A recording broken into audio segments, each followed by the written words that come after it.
Hello ladies and gentlemen, this is Jamie aka Rick here, bringing you another World of Warcraft video.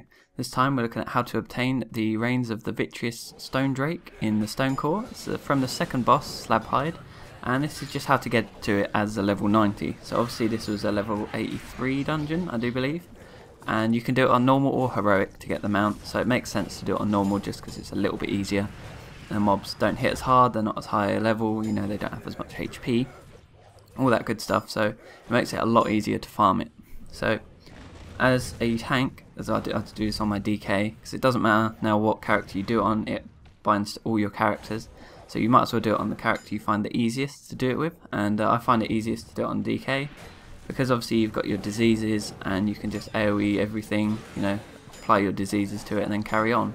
I've actually done this a lot more times after this footage I've got here, and I do it a lot quicker now because I do just actually jump into the pack, put my diseases on everything, nuke down Millhouse, and then carry on to the next pack and just do that. And then before I get to the first boss, I just obviously AoE down everything. Yeah, you dip a little bit lower than I do here, so this is a more safe way to do it. You know, if you haven't, maybe you're not playing as a hard hitting character, or the character's can't take as many hits. There we go, we'll put it that way. So obviously as a DK you can get wailed on for about 5 minutes and still be fine. So as a tank, this is obviously really easy. For a burst DPS, you know, it's pretty easy as well. At this point, if you're like raid geared as a DPS, you should find this really easy as well. So it shouldn't be that tricky. You just might have to go about it a little bit differently than a tank does. So you can skip this first boss. If you just hug the wall here, you can slip past without aggroing him, which is pretty cool. And depending on how fast you do it, these mobs will be patrolling in different areas, so the faster you do it, the less of these you have to fight. If you do it really quick, you don't have to fight this one, and you can just about slip past the second one as well if you're lucky. But most of the time I do end up aggroing the second one, but it's fine, you just burst him down pretty quick and carry on.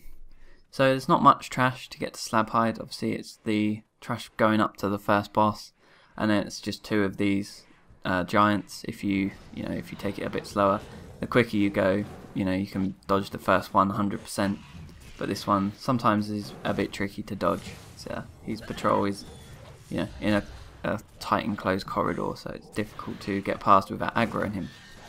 But if you can, that's good. Obviously it's one less mob to kill, and then you're through after you kill those 2, through to Slabhide. You have to go through this little gauntlet bit, which really isn't that challenging at all. The pillars don't drop till you're about halfway down the road, so it's not too much problem there. And then you just have to wait here for him to spawn.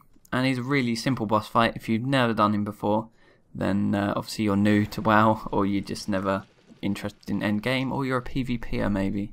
That could be the reason. But he's got 2 phases. The first one, he's on the floor, he swipes in front of himself, which is, you know, standard dragon stuff. And he places pools of like this lava stuff underneath a random person.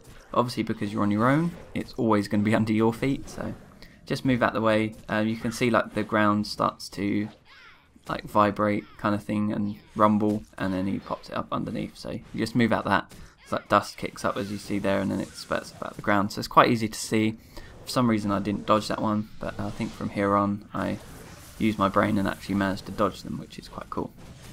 And then again he goes up in the air and it just rains down pillars. It's really face roll. If you get hit by one of them, then you know it doesn't do that much damage, but you really shouldn't be getting hit by them. So there's a massive like shadow on the floor that tells you exactly where they're going to drop, and you just strafe left or right out of them. It's pretty simple.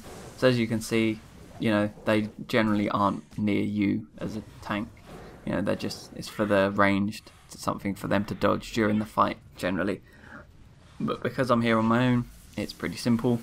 You never really get any on you as such, they're just around you.